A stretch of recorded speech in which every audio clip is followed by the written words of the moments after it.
imagine how hard it's been on you and frustrating, both professionally, personally, on behalf of your employees, to manage during these incredibly difficult times. And I just want to express deep empathy for what you guys have been going through over the last few months, and the uncertainty and the growing economic anxiety that you must be feeling. Again, not just selfishly on your own behalf and your business, but those that count on you and are supported by you. And so we're really, really grateful you took the time to come on this call. And also know that we want to make this call meaningful and impactful, and not just a rhetorical exercise. We want to actually take some real guidance from you, take your insight and your thoughtfulness and your learnedness, and really develop a framework and guidelines that will be meaningful, that we hope to put out in the very, very near future. And I say very near future because I don't want to say next week, but within a week or so, we believe we'll be in a position to make public the guidelines in your sector. But one thing we also recognize, your sector is multifaceted, and we don't want to be naive and just put out something that's bland and that doesn't meet your unique criteria and your unique considerations, and also look at this from a regional perspective as we do everything, and the fact that we still are led by local county health advice and counsel.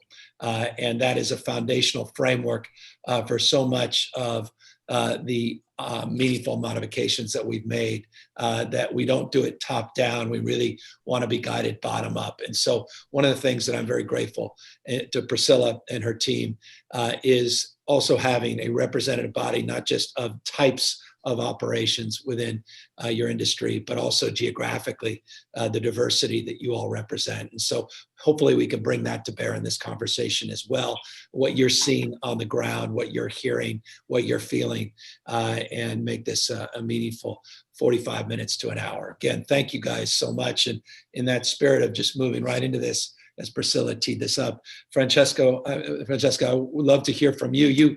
You have such a remarkable lens because of the scale and scope of your operation, the thousands of employees, the geographic frame, particularly in the Central Valley, of which you operate, and your leadership role in this alliance. Maybe we can just kick it off and you give us a sense of where you have been and your struggles and challenges, and where you hope we can go in the next few weeks. Absolutely. Well, first, thanks so much for having us. We really appreciate being part of this conversation, and appreciate the leadership of everybody on this call. It's been challenging for every single one of us. So, I think about what we've gone through is sort of in three buckets. I think the first word I'd use is heartbreaking. Just to see obviously the deaths that have occurred. In the fitness industry, we went from a hot industry with lots of growth to overnight zero revenue. You can see by some of the entrepreneurs on the call, we've been an entrepreneurial industry. We were 100% aligned with closing the doors. It was absolutely the right thing to do. But when you go to zero revenue, you have to make tough decisions with people. And so, we had to lay off 3,127 people, and it was heartbreaking. The only word I can use is heartbreaking. Most challenging time of definitely my lifetime. But then you also know the people that are struggling to be parents at home while they try to work, the first responders. So heartbreaking goes way beyond just the fitness industry. But I think the hardest part has been hearing from our members and our teams. People often think of the gym as the treadmill and the elliptical, but it's really the community and the motivation. Yeah. And so we've done over 50,000 calls to many of our senior members, and to listen to their struggle with loneliness, their struggle with not being able to move without some help has been really hard. So that's definitely a word I would use. It's been humbling, to figure out how to navigate in this environment, to see what so many communities, what my team, what I'm sure every team on this call with the leadership in California and at our state and local levels has done. To try and figure out what to do. Safety is the number one priority. And so we quickly came together as an organization, which is why we created the California Fitness Alliance, was to figure out how we work together. Now's not the time to compete with each other. It's the time to find a solution. So It's been humbling to work with so many people to pivot quickly. All of us have provided online solutions at home, tips to keep people moving, et cetera. So that's been, and as a leader trying to navigate this, it's been definitely humbling. But it's also been given us a renewed sense of purpose, I would say. Most of us join the fitness industry because we want to make people healthier. And I would say this has renewed that sense of purpose for all of us. I'll speak for the Alliance, for my team. We're one of the only industries that's really in preventative healthcare. And when I look at some of the communities so impacted by COVID-19, many of them are individuals who struggle with chronic illnesses, obesity, diabetes, high blood pressure, and that's what we do.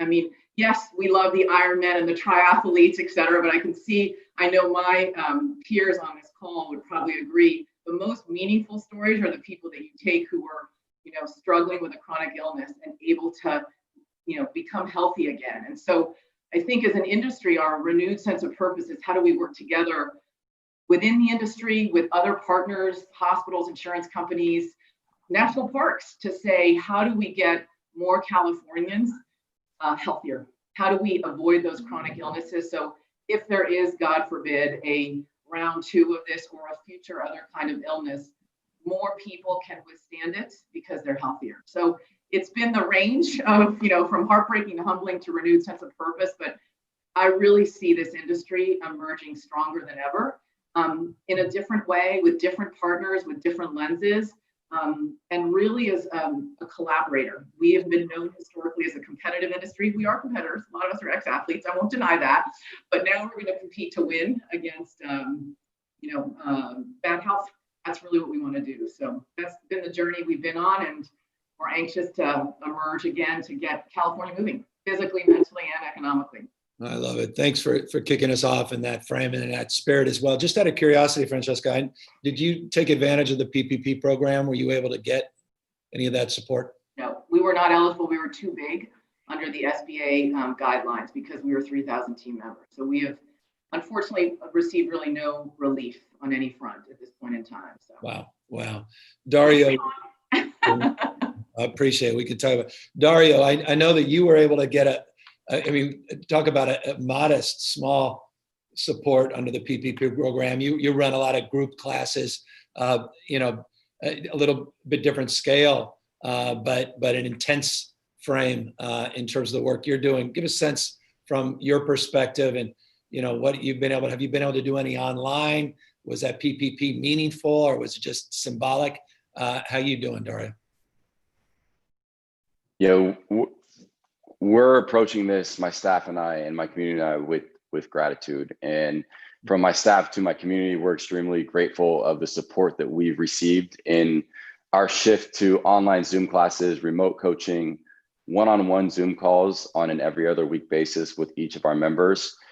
So we're extremely grateful because there have been facilities within earshot and facilities that we have worked at that completely shut down almost immediately after this shutdown happened. So I'm grateful to have enough to pay the bills right now in the gym side. And as a micro gym, less than 200 members, that's directly affecting my ability to pay personal bills. And for micro gym owners like us, it's right there. There's no funding. We're in the heart of Silicon Valley, but this is not a typical Silicon Valley business. It's very grassroots, and our members have really rallied and not only supported, but done a great job of executing in our Zoom classes at home, getting creative. And we're trying to use this as an opportunity to stay close to our mission of helping people discover their healthiest self inside and out. And inside really goes first always, but inside is especially important right now on the mindset front. So we're pulling alongside our members on these one-on-one Zoom calls and just leveling and saying, how are you? Because when this first came out, we thought it would maybe be a month. And it seemed really simple on paper as a coach to say, here are some workouts, do 40 minutes at home, no problem. But what we found out is that the impact of having your workspace be your home space, be your leisure place, be a place where we teach our kids 5th grade, kindergarten, it makes things very messy, and it's extremely hard to find stillness and peace. So we're continuing to work our mission virtually and keying in on the mindset piece by putting out things like podcasts and really just listening and finding out how and what we can do to help right now with our members. The PPP was great to receive, and with rent the way it is in the Bay Area, it definitely helps. Like, everything helps right now. Every member, every message from a member letting us know that they love what we're doing, and we've impacted them in any type of way right now. It all helps keep the momentum going for when we can hopefully reopen. Gary, when you reopen, what's your sense in terms of total number of members you may have lost and they have to work to get back? What are you estimating? What's your sense of that? We're probably going to be about cut in half. But I'm extremely optimistic. As a smaller company, like, the advantage is that we can shift to meet the new heightened sense of awareness around cleanliness, around spacing. So we're waiting for protocols and measures from the state, but we're also being proactive in communicating our intentions. Big things such as spacing out our floor and using painter's tape to create distancing. Big things like designating a pair of shoes that's only worn inside of our facility, and small things that you would never think of, like a community chalk bucket is a no-go anymore. So giving people small pieces of chalk, if you choose to use it, that you keep in a small Tupperware. So we're going super granular to try to make this place as safe as possible, because the name of the game is not six-pack abs anymore. It's not the summer body. It's not the personal records on the barbell. It's first and foremost, we are a health company, and our community is really aligned in that vision, and they've been super receptive to the things I've communicated to them so far. So again, it's an attitude of gratitude towards them for that. Awesome. I appreciate that. Zarel, you've got, you're doing the MMA, so talk about contact by definition. In the context of all this discussion around physical distancing and around concern in terms of asymptomatic spread, and how you even start to process reopening with the work that you've done and the business that you have grown. What's your thinking in terms of how you can move things back in a thoughtful, safe manner? Yeah, there's definitely been a thought from when this all first started, back in early March, and we were hearing about it. And before we even knew that we had to close the doors, we were, making sure that everything that we had in place was, already heightened just a bit more. We are a contact gym. We do teach, jujitsu and Muay Thai. We work with other people where we're literally, face to face. But because of that, the cleanliness, the hygiene, it's not new to us. It's something that we've already, we've had to keep in mind pre-COVID. There's things that we've already had to watch out for. We know we don't want to spread ringworm. We want to keep staff out. Like, these are things that have already forced us to create a hygiene, higher hygiene level expectations, because our members do look at that. When someone walks in through the door, they see our facility, they also want to see how clean it is because of all the contact we have. And so this was pre-COVID. Now, we do have a hygiene station, but now we're going to have, more of the equipment. We're going to have more stations. We already have the Purell stations. Well, we're going to add even more of those. So, we understand, and our members, for the most part, they do understand the importance of the risks, for one, and the importance of making sure that we are taking care of ourselves, because if we take care of ourselves, then we take care of our teammates. And that's kind of how we refer to each other here, because if I'm training, I'm only going to get better because I have someone next to me that's coming in on a regular basis, and it's going to help me grow too. And so we are very much a team here. And yeah, so I would say, yes, we are a contact gym. Yes, there is that fear of when can we do this again? But I can I can say that we know that we can find a way to make sure that we follow the distance guidelines. You can see the bags behind me.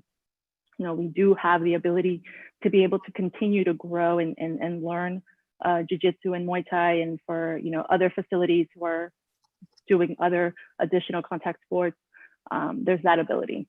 So a lot of thought process, a lot of sleepless nights for sure, but we've been able to do Zoom classes without the contact. So we've been able to make it up to this point. At the same time, it is Muay Thai, it is jiu-jitsu, so we're kind of waiting to move forward. Do you think your business practice is forever changed in the context of the lessons you've learned through these Zoom classes and the online? Do you think that's now going to be a component, more of a permanent component that you'll weave in as you reopen physically? I think long term, we've learned a lot. I'm going to be honest.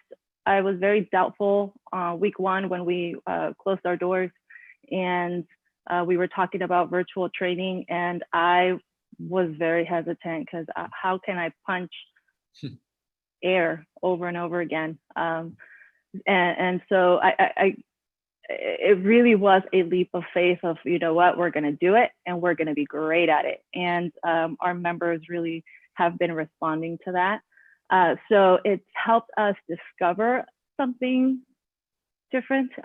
We shot out a bunch of instructional videos, things that we might spend time on one-on-one, but we were able to really break it down and shoot out instructional videos that, we will continue to use for our newer members, people that are interested, that might want to continue to work on things at home. So maybe the way that our members now do have drills and additional things they can continue to do if they're not in the building. But again, it's a contact sport. And so, our gym is very highly competitive, meaning, not only are we teaching jiu-jitsu, but at a certain point, some of our members might feel ready to go to a tournament, well, they need to get ready for that. We have Muay Thai fighters, amateur and pro, and we have to get our work in. And so, the conversation is kind of, for us, it's like we have our general members that are learning and growing. And then, we have the competitive program here too. And so there's a lot of conversations about where our focus is now and if we're able to do things. Obviously in California, we won't be able to have, big events like fights. So, maybe fighting isn't our top priority right now, but it's going to be a big impact on us if we can't do it moving on and moving further. No, I appreciate that. No, thank you. And Jocelyn, a little less contact, presumably in the yoga space, though. I've seen some competitive yoga studios that I'm scare the hell out of me. But give me a sense of how you're faring. And I know you've got a lot of folks that have worked with you and how they're doing. I think you got a little support with the PPP program. Give us a sense of what you've been able to adapt to, how you've kept the lights on, if you have at all, or landlord issues and online classes, the sort of whole panoply. Yeah, well, first of all, thank you and your team for your leadership and really trying to steer the boat in the right direction for all the different industries. So thank you for hosting this and having us all here. And, with People's Yoga specifically here in East Los Angeles, we have been able to pivot overnight, literally, to become an online-based business with a series of online classes. And we are continuing to offer the same amount of classes that we were offering in the studio pre-COVID, and have also increased the number of instructors and staff on the team from 16 to now 20 because the admin work has increased so much. There's just so much on the back end that it takes, like Zorel was mentioning, that pivot to online, you're kind of hesitant, but you're like, what other choice do we have in this moment? And then you're literally creating a new business from the ground up almost, And so that's been a huge pivot. Thankfully, we were able to receive PPP, which has helped to continue to keep the staff, the different instructors, and to also pay rent. Although the studio, People's Yoga is a really, really small grassroots studio. It's about 1,000 square feet. And so, you know, as I was talking to Leah and Lauren, who are the owners of People's Yoga, we just don't see an immediate opening of that space. Once you space people out in 1,000 square feet, I mean, that doesn't really leave enough room for people. So the studio is currently being used as a set for instructors who do come in and film themselves, you know, giving a class via Zoom. And we've seen that, you know, we've had a small drop in memberships, about 15 or so members who have dropped, but we've also, it's kind of balanced out because we've also had a few people who are taking classes, whether it's just like a quote unquote walk-in, who are from New York or, you know, Portland or different areas of the world and the country, who had heard of People's Yoga, but obviously were never able to come in person. And so it's kind of opened the door to like what the possibilities are. But then in addition to that, because we're now focusing more on this like virtual concept for the studio, we also have a partnership with a big organization that's state funded, city funded here in Los Angeles. And they are wanting to record, you know, classes from these instructors, from these independent contractors, and, you know, until they develop a little bit of a library. And then I think they may be essentially thinking about, you know, reusing those videos and not hiring instructors as often as they would, you know, on a weekly basis prior to COVID. So that is also an issue that we're seeing on this whole like virtual end of like, what do royalties look like? This video content, like if it's being recorded, who owns that? You know, like who's the owner of like that, the copyright for that? So that's like a whole other can of worms that's starting to open up for us. And that contract that hasn't been settled yet is a $20,000 annual contract, $20,000. And so, you know, that's pretty significant for a small business like People's Yoga. And so that's definitely something where we need a little bit of support navigating, like, what does that look like now for ownership rights of video content that's being created, you know, and how to settle those types of contracts. And, you know, other things that we've also considered that I talked to a little bit with your team yesterday was, you know, if we can't use People's Yoga, the current space, to reopen in a way that feels safe and comfortable for everyone, especially in a yoga space where we're encouraging people to breathe more intentionally, to breathe really heavy, and you're just in a confined space. So, you know, I wonder if there may be a possibility to have some sort of a joint use agreement or partnership with Parks and Rec or schools that have green space, where, you know, we could have a designated area that's maybe sectioned off, and there's amplified sound and people can adequately space themselves out on yoga mats, and we can amplify that sound of the instructor so that people can hear without us having to strain our voices now, right? And so just kind of thinking about what that will look like so that we can kind of get through the summer months and as things feel even safer. I appreciate all of that. Interesting, fascinating as well. Just the whole issue of, I love this idea of a drop-in on Zoom, but potentially a market from around the world, but also the virtual component. And you're right, that's a whole other set of challenges and considerations. And it just reinforces, as you guys have adapted to this new reality, just listening to all of you, figuring out ways to make it and opening up space of opportunities that you may not have presented themselves prior. But with that, opportunities also the challenges that you state. And I appreciate that insight.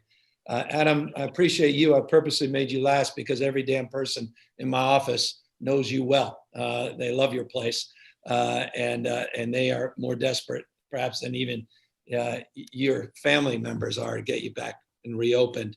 And I know you've had a little fits and starts, and Adam, I appreciate you just sticking in there and some of the work you're trying to do on personal fitness, not just the group classes. But tell us a little bit about your journey and maybe give me your perspective, not just my staff's perspective, on how fabulous your operation is here in Sacramento. Well, I really appreciate those kind words. Thank you very much. And thank you very much for having me on this call and hosting this call. I think it's a wonderful opportunity for us all to share what we're going through. So we have 46 employees at Fitness Rangers.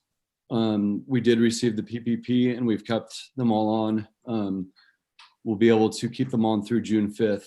So we're in a pretty difficult position. Right. Come June 5th. We are currently hosting outdoor classes in parks of 10 or less people with 10 plus feet of space in between each person. So just on that, sorry to interject because it's so relevant to where Jocelyn was. Is that something you worked out with the city or the county directly? And it is. Did it require you a permit, or what was the process to getting that support?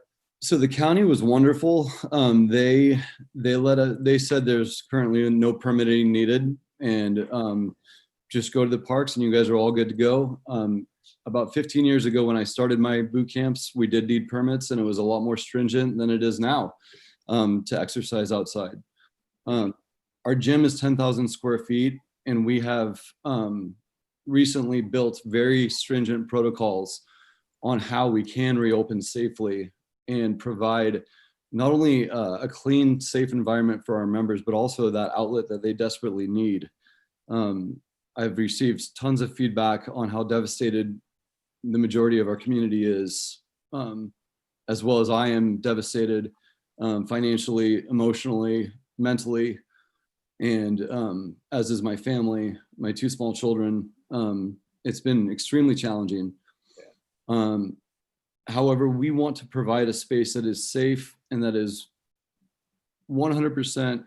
We want the government's backing 100%. When the county of Sacramento let us open last week for 3 days, it was the best thing in the world. The folks that did come in those 3 days were absolutely thrilled. They felt safe. The equipment was sanitary. We went to extreme measures that we want to continue to do when we are allowed to reopen, Governor. In fact, I would like to invite you down to see these measures. I want to give you a tour and show you exactly what we're doing. I think you'll be very impressed. And I truly feel that we can operate a successful business with these measures implemented, not just for the near future, but for as long as we have to. We're desperate. We want to get back into the gym. We're doing everything we can to keep our members engaged. We've had a tremendous community. Everyone has been really supportive, but we're at a point where I'm going to have to lay everyone off. I may have to close my doors permanently if we can't reopen soon. So we really need your support. I appreciate it. And with that, and I don't mean to put you on the spot, and please don't answer if you wish not to. What happened after 3 days? I mean, so they let you open at the county level, and then what occurred? What happened? So the county let us open a handful of small studios in Sacramento. And I was in the middle of a meeting with my general manager and my head trainer. And I received on Thursday, and I received an email from the county that said, unfortunately, we have to rescind your opportunity to open. You must shut down immediately. So that was, a bit of a blow, but we're rolling with it. We've done a lot more classes outdoors. We're starting to do parking lot workouts. We're keeping our members engaged. We've provided a ton of free workouts online. We're really doing everything we can to stay positive. And I know we will get through this, as will, the rest of the industry. It's just going to take a little bit of work and creativity. No, I appreciate your spirit, man. Thank you. And I look, you talk about your kids and things and dreams and business. It's not dollars and cents. It's something much bigger, deeper. And so I appreciate that. Hey, Francesca, you're looking, you got 3,000 employees, which is just jaw dropping. And what are you hearing from the county? I mean, obviously that's, Adam's example of sort of a fit and start where the county says, go for it. And then all of a sudden they pull back. With so many of the regional variances that we have out here, we have 47 of our 58 counties operating a little bit differently on the basis of local conditions and collaborative engagement with the county health directors, as well as the local elected officials. But what's your sense, particularly in the Central Valley where you're operating? What are you hearing? What anxieties do you have? What sort of sense of clarity are you looking for in the short term where the state can be helpful?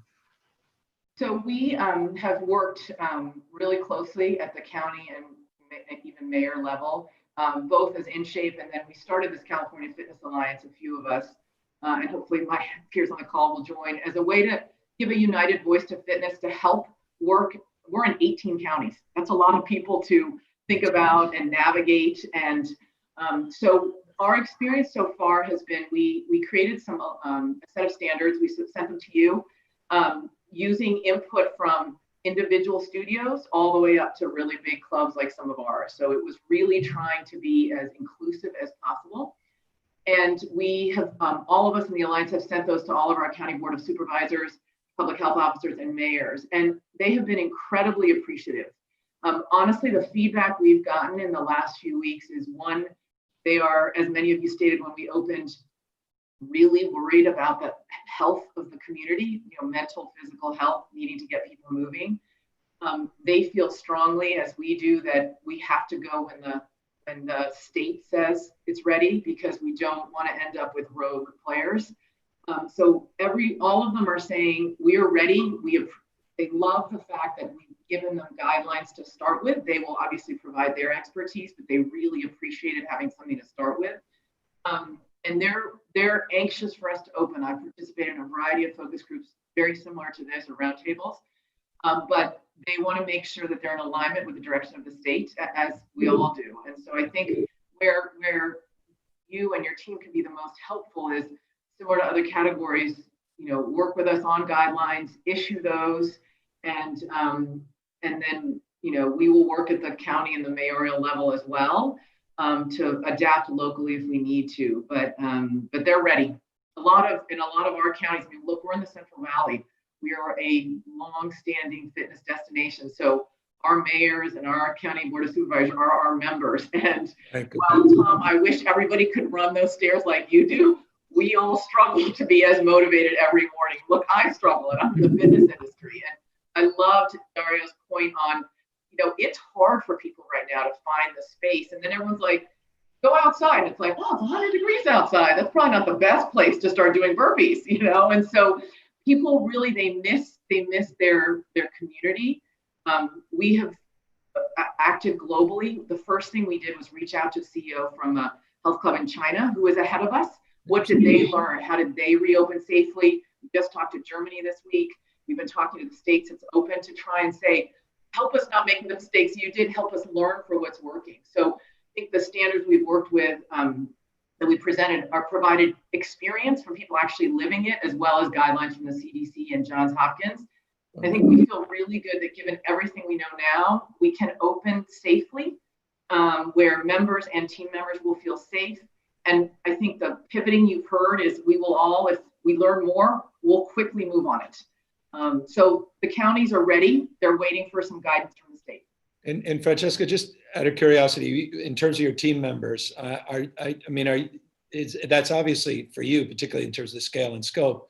You don't operate unless you have outstanding talent operating each of these units. What is their biggest anxiety? It's coming back to a safe working environment. Is it a PPE issue? Do they want protective gear, or just deep sanitation? What's the one thing that the employees are looking for mostly?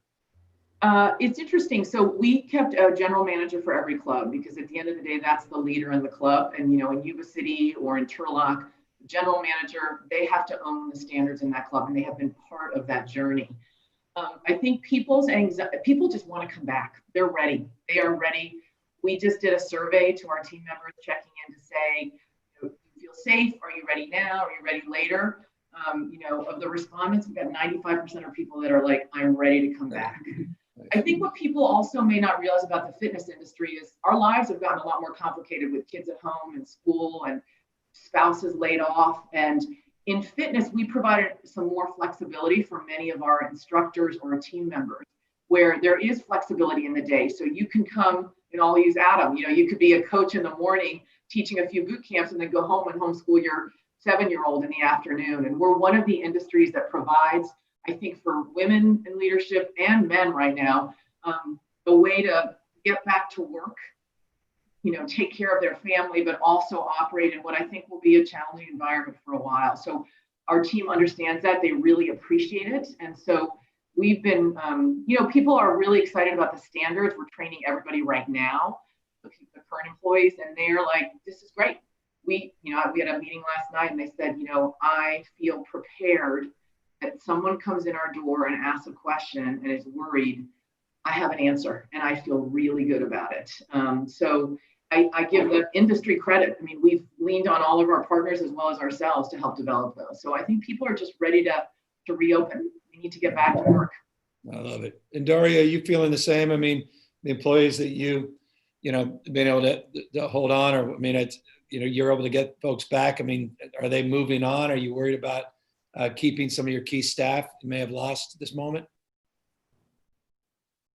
I wouldn't say I'm worried about losing my staff. No, I'm extremely grateful for their support and understanding at these times. They are 1099 contractors, so quite frankly, they don't have any real loyalty to the brand, to Origin, but they've demonstrated extreme loyalty, going above and beyond, understanding that payroll is going to be cut more than half right now, and still taking what I am able to give them and executing it and sticking to our values and our mission. And that's really been the challenge right now, is we talk a lot about adversity, facing adversity, doing difficult things as coaches. And we've really taken this as a team as an opportunity to, all right, let's walk this walk now. And let's take this challenge head on and control what's within our control right now. And right now that's Zoom and the touch points that we have through our app online. And we just got to do the best that we can there.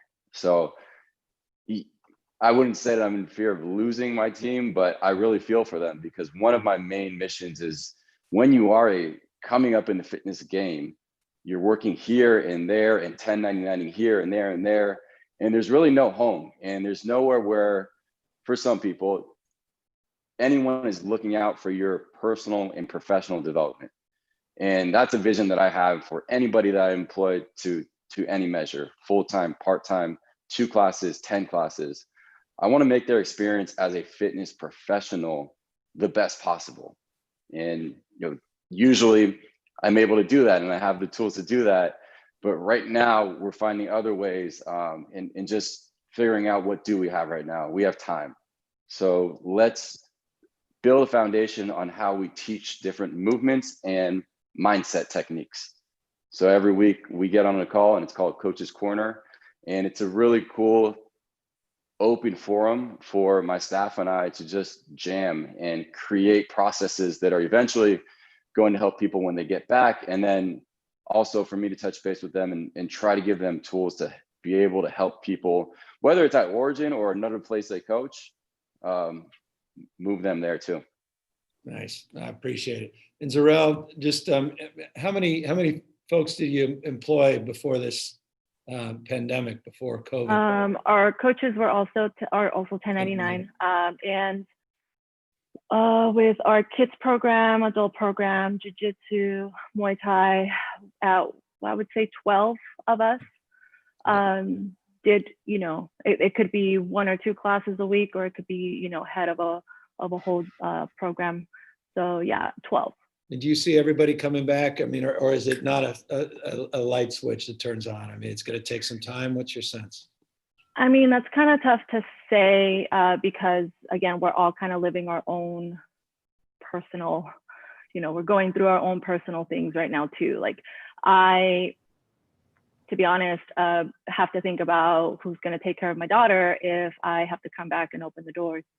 But that also means that I have other a staff position available so that someone else can be here, or my boss is also going to be here, so we're going to be taking turns and making sure that if I'm here, he can be at home with his family and vice versa. So these things are all manageable, but we all have our very unique situations going on. We have some coaches that are students, so they are out of school and, they live with their parents. We have other coaches that don't, and they have to make a living, and they're struggling a little bit more. So we do have a wide range. I think that the intent is that, yes, they will come back, right? Like, we've built this community, just like Dario was saying, like, we built a community, we are a family. We have been talking to each other a lot.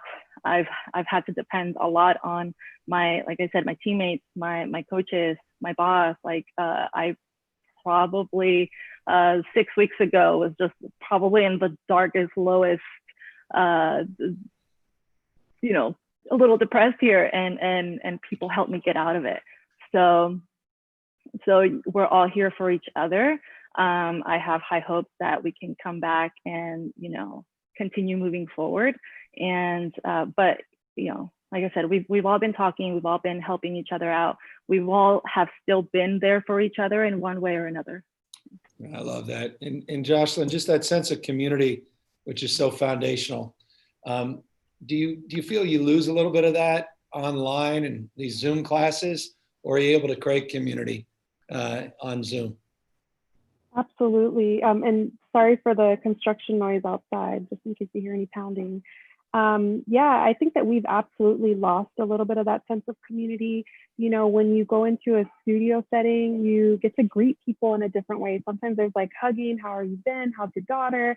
And now you're in this Zoom class where, some people just show up the minute the class starts, and, some people have their video off. So you can't even see them, but, they're watching. You can't see the postures that they're holding in this yoga practice, but you assume that they're trying their best. And so, yeah, it definitely does hurt that sense of community. And we've been talking about what that looks like, if we should host some just gatherings that are not necessarily like a class, but just kind of like, how's everybody doing?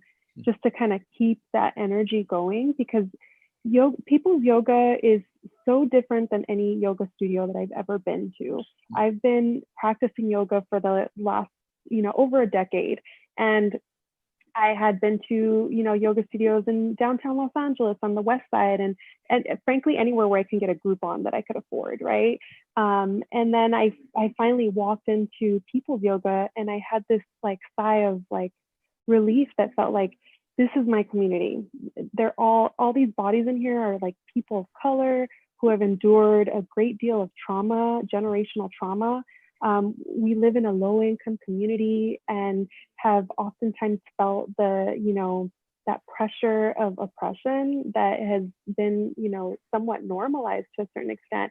And this place just really feels like we're all here to heal together. We've been through some stuff, but it's finally the sense of like, growing up in a Latino community, there's a sense of like, we call it like the hater attitude, but people's yoga has like really, really like brought us all back together. And so I think that it's a really, really important space, not just physically for a lot of people, mentally, spiritually, to really continue to evolve the community to feel this sense of family. And, unfortunately, the other, kind of negative component of going digital is that there is this digital divide of, our elders who were attending regularly. And although we've, tried calling them to help them figure out how to get online via Zoom, it just isn't as easy for them.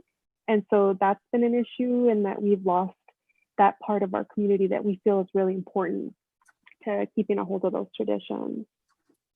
No, I appreciate it. And thank you for reminding us of that obvious and foundational point of those disparities in terms of access, just knowledge, access, familiarity, let alone just the capacity to afford these tools of technology. I appreciate that. Adam, before I turn it over to Tom and Ann, Adam, just if we were able to turn the lights back on and you were able to get the county, order back, you able to get all your folks back to work quickly? Do you think you have enough? I mean, your membership, or is it going to take you think it's going to take 3, 4, 5, 6 months? What's your sense to bring back where you were pre the shutdown? We're not going to get back to where we were for at least a year. However, I can bring back my team if we can start soon. We can't wait. I cannot afford to wait much longer than a week at this stage. We are literally gasping for air. We have the protocols. We are safe.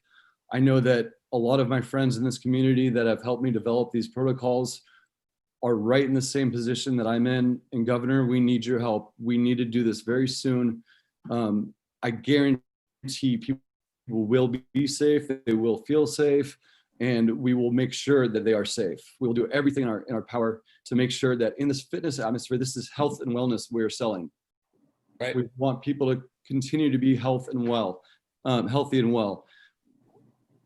We're beating diabetes. We're beating high blood pressure. We're beating, obesity, and people not being able to do that is causing even more issues. Yeah. That mental outlet, our facility, if I can have 10 people in a 10,000 square foot facility, I will do it tomorrow. And they will be much safer in our gym than in any other business that has already been allowed to open. No, I hear you. And we, Dr. Angel, we talk all the time. We're not just battling COVID-19. We've got to battle the social determinants of health. We've got to battle all these other chronic diseases. We got to focus on brain health and wellness and talk about spirituality. Many of you on this call, all of the above is so important. And I deeply appreciate that. That has to be part of this conversation as well. It's not just suppressing a novel virus. It's also addressing all of these foundational health issues, which you do every single day. So I appreciate all of you. And I know Tom does, despite the fact that he, in a very lonely way, just runs stairs by himself every morning. But Tom, maybe you could chime in and any questions you have. Let me say this. I know that you guys all run businesses, and I know that that's really important to you. But I also will say that listening to you, what you're doing is running so much more than a business for people. I mean, you're talking about community and health, but I think what I think what you are letting people do in so many different physical ways, which is actually really fun to hear, whether it's yoga or judo or a normal gym workout, people really do find their spiritual core doing those physical things that you let them do.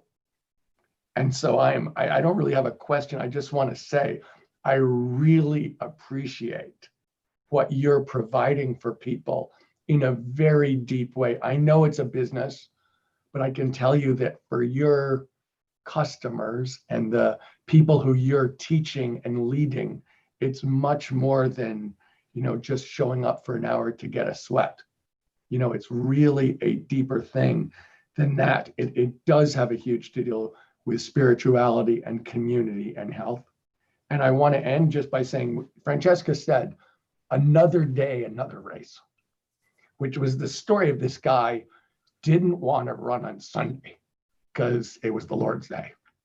So he ran another race and won. And what I see you guys doing, which I find so perfect, in every one of you in your different ways are letting people adapt their routines to this new reality. And it is a reality. But it's also like all sports. You can get hurt, but you have to figure out what to do about that. Maybe you can't do that yoga pose. Maybe you can't be in a judo test or tournament, but you adapt to do what you guys are allowing them to do. Maybe in a different way, maybe it's online, maybe it's outside, but I really do salute you guys for what you're doing in a business sense in terms of employing people. And I know that's got to be on the top of your minds, but just to remind you how much you're bringing to your customers and the people you're teaching. It's important to me personally, and I think it's very important to the people that you're working with. Yeah, well said, Tom. I appreciate that. And Ann, do you have any closing thoughts and maybe just a little more sense of direction of where we're going with the guidelines and give people a sense of what our next steps are? Yeah, no, I really want to say thank you. I mean, the emotions are so real in your voices and in your faces of what you're experiencing. And I think, all of us who work in this type of intense job, a lot of us exercise in order to protect our own mental and physical health. I know I've been running every morning, and it really is, saving me. And I know that so many people are wanting to get back to the gym and get back to the communities that they have through their gyms. So I just want to say thank you with really great gratitude. And I think Dr. Angel, we talk all the time about both preventative health and mental health. So we know that this is part of the solution for our community health, is to be able to get you all back up and running. We have draft guidance right now that is working its way through our California Department of Public Health and our various sectors to make sure that we get this right. We expect it to get out very soon. That will then allow the counties that have been able to move forward with what we call their self-attestation, which is to say that they've shown stabilization in their communities and preparedness in their communities. They will then be able to use those guidance to be able to move forward. We're very hopeful that will happen within a week, and I think will be helpful for many of you. We know more counties are signing on, so we feel that this will be moving forward. I'd like to just ask Dr. Angel to say any more she might want to say on this, but we're very hopeful this will happen soon, and very grateful for all that you do to protect the health of our communities. Yeah, I just want to also echo appreciation. This is essential, absolutely essential, not only to all of us moving out of this period of at home in a way that's healthy, but absolutely preparing for a pandemic is not just about preparing to control infections. It's about controlling chronic diseases. It's about preventing chronic diseases. It's about mental health and well-being. You all are an essential part of that community that builds habit into our communities and creates access to that. And so this is an essential and really, really important part of moving forward. Thanks. That's good. And so thank you guys. And so I hope you get a sense we're getting closer, and you guys, thank you all. You've all been, everything you guys have sent us. Some of you have sent us a lot more than others. We've compiled and we've digested, and we are starting to organize in this draft form. And obviously, based on this call, we'll collaborate or calibrate even more. But I'm just grateful to all of you, particularly the diversity of the experiences you provide your clients and customers. And thank you for feeding that into this brain trust and to Dr. Angel's work as she, at the state level, puts together these guidelines in council and in collaboration with local health directors up and down the state. And so we, trust me, cannot, we look forward to getting these out. It can't happen soon enough.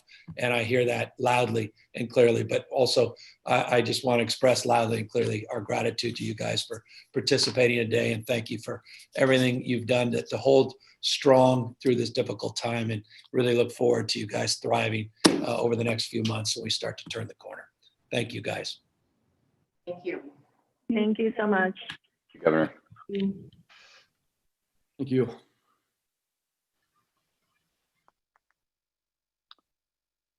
Thank you guys so much for holding this. Great to meet you guys. And great to Hang meet in you there. guys.